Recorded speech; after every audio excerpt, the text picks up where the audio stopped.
one more week left of the regular season, and two teams actually have played their 9th game. One of those two teams was Shocker City, who actually lost twice in Week 8. So we talked about how they rarely lose twice in a season, and they have now lost twice in one night, just shattering records for Shocker City. This is all a cover for the Run TMC Redeem Team game. We'll get to that in a second. We're just going to shift our attention to Shocker Flint, just to make Eddie mad. And, despite Greg Horn, he was right on the prop bet for Eddie Whitman, but I do have this on him forever. I do know your name. So we'll get to that in a second, the prop bets and the games and all that stuff, then do some playoff previews, which is why I'm holding the standings right here. Welcome to the Week 8 postgame show. Drew, Julia, Evan, Slat, Eddie. Eddie just making it rain today. I'm not Eddie's biggest fan today, but it's all right. Big night for Eddie and Redeem Team. That takes a little bit of a back seat because of the implications in the Shocker City Flint Tropics game that just took place. Supposed to be a Week 9 game, took place in Week 8. Flint Tropics get the win, as I mentioned. Shocker City losing earlier to Scott Soch, which would have stole some of the headlines. But that was for the 2 seed, as the Flint Tropics were very aware going into that matchup.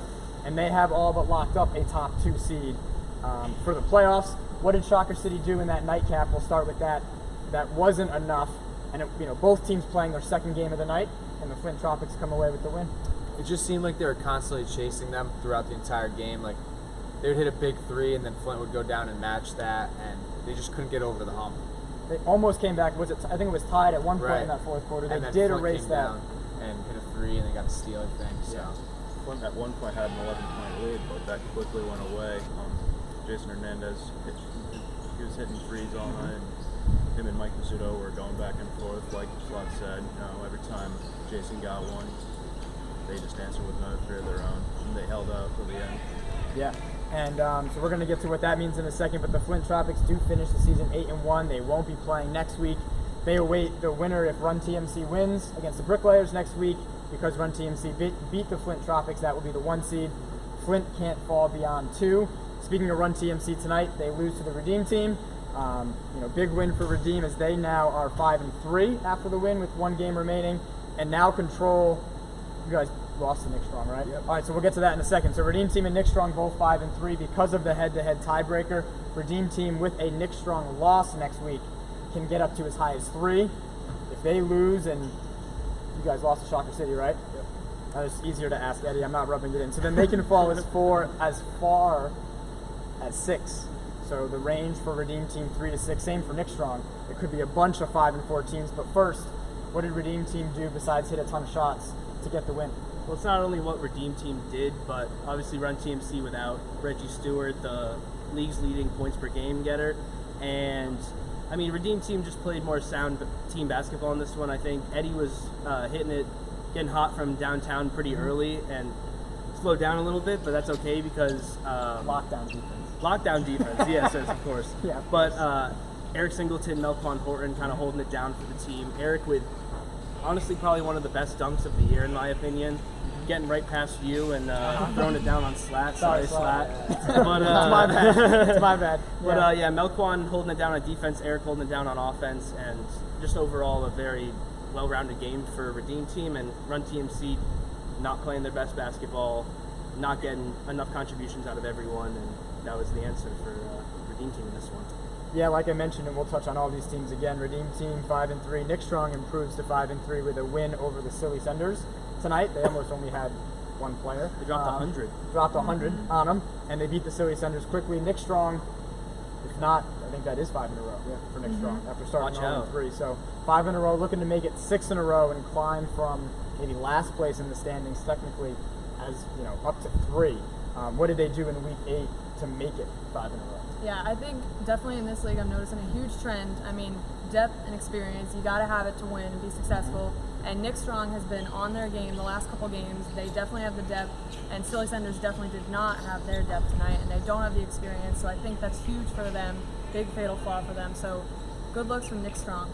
Looking forward to playoffs. I mean, I think I wasn't watching this game, but I just got to say how impressed I've been with Nick Strong. I wrote an article about them last week, but they've really they played their first 3 games super competitively against arguably the 3 best teams in the league and lost. and ever since then they've been proving their doubters wrong. I mean, Mike Vesicchio has been leading the way for them, but I think Ryan Florentine's the unsung hero for that team. He does it on both ends. Yep. He can knock down the 3-ball whenever he wants. He's locked down on defense. He's someone who teams come into not knowing about and leaving absolutely knowing about him on the floor. I think Chris Leake's been a great pickup for them Yeah. too. I think ever since they got him, Yeah. it's been a whole new team. So he's been really good for them. Right. Tough to think the Vesicchio brothers are such a great dynamic duo. and Yep. That's They're all, really I mean, at this point, just mention the whole team. Yeah. I mean, yeah. Keep going. They're Go so. ahead. I mean, I just Keep it think rolling. they're so strong, and they No pun really intended. kind of have like unlimited motors. They kind of just never stop running, which is just huge for them, and it's going to carry into the playoffs for them as well. And they definitely have the confidence. I mean, confidence is also key in this league, and they definitely have it. For sure. So Nick Strong, we talked about them as high as 3, maybe down to 4. Silly Centers have locked up the 9 seed. Bricklayers the 8 seed. Bricklayers lost to Flint earlier, so we'll get to that. I don't want to overshadow that, but they, because of the tiebreakers, are the last seed. What are you pointing at? Sam Leventhal behind the camera trying to motion stuff. We're going to go to Scott's Tots, though, because they earned their 3rd win Doesn't make any tonight. sense. Yeah. What did I say? I think You said Bricklayers are the Bricklayers 9 on the 9 seed. Oh, 10 seed. I'm sorry. 10 seed, sorry. I'm 10 just seed, being 9 a seed. Bricklayer, fan. Silly Senders are the 9 seed. Bricklayers the 10 seed. We'll get it right eventually on the post-game show. Scott's Tots earning their 3rd win, like I talked about, to kick off the night, beating Shocker City by a point.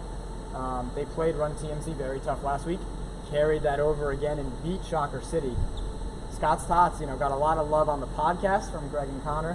What did they do tonight to kind of carry the momentum from last week? Yeah, so I don't want to toot my own horn, but I called this one from the beginning. I said, I went up to Eddie, I went up to Greg, I went up to Connor, I went up to Julie. I said, Wow. I don't know. I saw them walking in. I said, I don't know. They got something about them today. And then also, it helped that Greg told me that David Armstrong's out for the rest of the year with a torn ligament, and obviously hope he's healing quickly. But that was a huge factor for them, and I've been really impressed with Scott's Tots recently, and it showed in this one. I mean, not really a huge contribution out of anyone. I think 13 points was the top scorer. But on the other end, kind of an off game for Shocker City. Devon Pratt led the way with 25 points, and Jason Hernandez was heating up from at the beginning of the game, but after that they kind of fell flat. There's a lot of arguing with the refs, a lot of this, a lot of that, and Scott's Tots, I mean, good for them. Big win. Yeah, I didn't actually watch this game. I saw it from afar, but I'm definitely impressed with Scott's Tots. I'm really looking forward to seeing what they do in the playoffs. I think it surprised everyone but Drew. Yeah. And also, Same. Shocker City was missing 3 of their better players with Quintuan Miles, Terrell Vargas, and David Armstrong. Still a great win though for Scott's Tots. Got to give them a lot of credit. They played hard and they did play as a team. So great win for them going into the playoffs. Yep, and I think the only game I'm forgetting before we do a standings recap is Flint Bricklayers. Yep. Right, we did 5 other games. Awesome. So that was the Flint. Nope. And Sports. Let's do that one first. Sports Look Toon Toon Squad. See, that's why Drew's here. I know his name, and he helps me out. Very important to get people's names right, so they don't make you look like an idiot. There you go. Sports Look Toon Squad, the other nightcap at 9 o'clock. Sports Look holds on by 3 points. Toon Squad made a huge run at the end of the game, and they were down 10, in the 4th quarter, if not more. Came all the way back. I thought Toon Squad was going to pull it out. Sports Look with 4 guys. Sports Look does get the win, and so that means really quick. Sports Look 4-4 again, could be 5-4, and if some things fall right, could go up to 3. We don't know about the tiebreakers. First win in 4 weeks too. And they snapped their losing streak. They were going the other way of Nick Strong, and Toon Squad now 3-5, so they had a chance to get in this mix as well with that matchup of 2 teams kind of jockeying for position. What did Sports Look do with only 4 guys tonight? Yeah, I mean, they dressed probably 3 or 4 of their best players, so I mean that helped. Helps. I asked at the end of the game how their conditioning, like how tired they were. They said the fact that they play together so often and the fact that they know each other, it helps so much. Brian Acevedo was lighting it up from downtown basically all game. They kind of had no answer for him, and on the other end of the floor is kind of just Jaden Battle.